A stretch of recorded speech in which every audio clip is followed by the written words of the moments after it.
I've been told that daily vlogs are difficult if you live a boring life, but check this out. Now that was pretty sick, wasn't it? Or maybe it was pretty garbage, I don't know, I haven't edited it yet. Kawaii. God, I love the cute dogs everywhere. They're so happy and joyful. Can't do the daily laugh just yet. We're gonna get through the content first. I used to think my life was pretty boring as well, which is kind of true, but also not really. It's more about the perspective. You don't need to buy cars for your friends to make the content or your life more interesting. Fuck you, my friends. You're not getting a car from me within my lifetime. Screw you. I'm not built for that. Or you don't have to spend, I don't know, 20 grand for a plane ticket to test out the most luxurious lifestyle or take insane vacations. You could do the most mundane tasks or test out the most boring things, but as long as it's like the first time for you, or if you're passionate about it, it's gonna be interesting. Or, you know, you can be like me and just force yourself to go out of your comfort zone and do new things. Also, is it weird that every time I get like very introspective? I'm next to the Sumida River here. Is that a coincidence?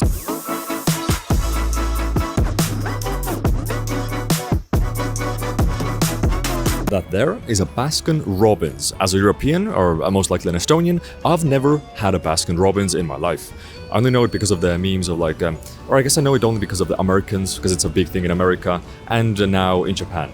So, since I've never tried it, I can make a whole video about trying Baskin-Robbins for the first time. And it'll be interesting, at least for me, because again, never had it before. But for most of you, it might be like, oh, it's an everyday thing, I've had it tons of times, it's pretty mid.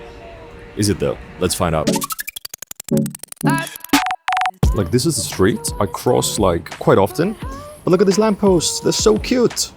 I could make like a hour-long documentary about lampposts in Japan.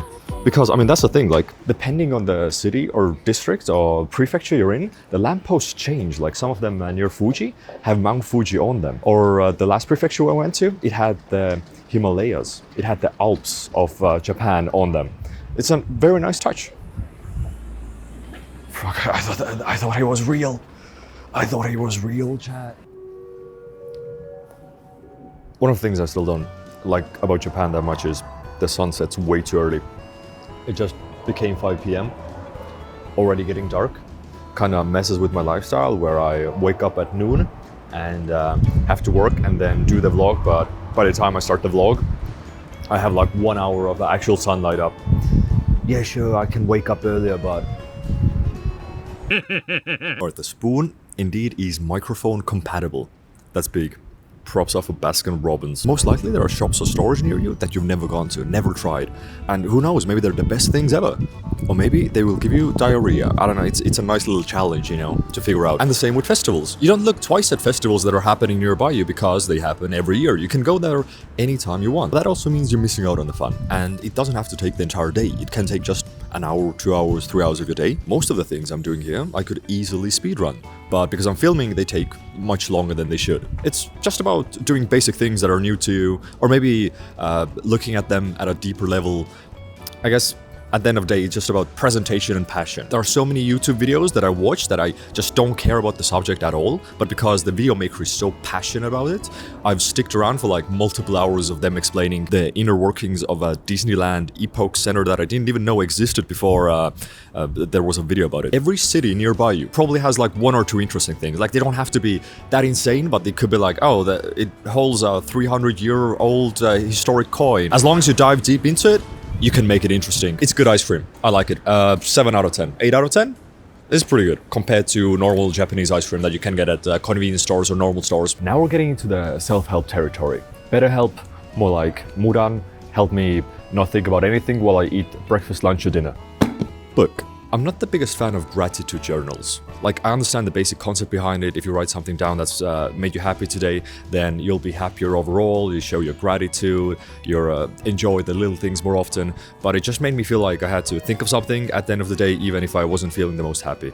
And it's just overall boring. But I discovered this thing. 1 line a day. Which actually is quite interesting. Here, I write one thing that happened to me that day. It doesn't have to be the best thing, it doesn't have to be a happy thing, just as long as it isn't a bad thing. So, in like a year's time, I can look back on it and know exactly where I was, and know that, you know, since I'm in Japan, I'm living a much better life than I did a year ago. So my life has only gone up. I'm kind of This might be a double-edged sword because I'm dreading the day I go back to Estonia and then I'm like looking back like, oh, last year I went to Tokyo Tower. Today I ate a cheese croissant.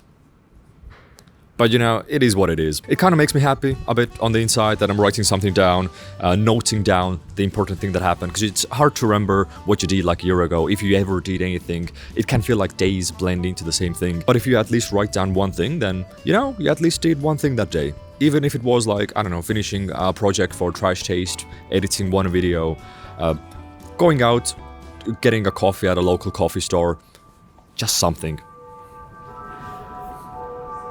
Okay, I don't know what I was yapping about before, but now it's 5. Like for me, even going out isn't that interesting. I'm not interested in discovering new places that much because my passion lies in video making. So for me, it's interesting to see how I can experiment with different things. Like here, I'm testing out the GoPro, and not just if I can recreate the special effect, but also what is the best way to do it.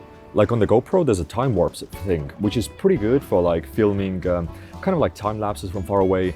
But I want to make sure if that is better than just filming it normally with the motion smoothing on.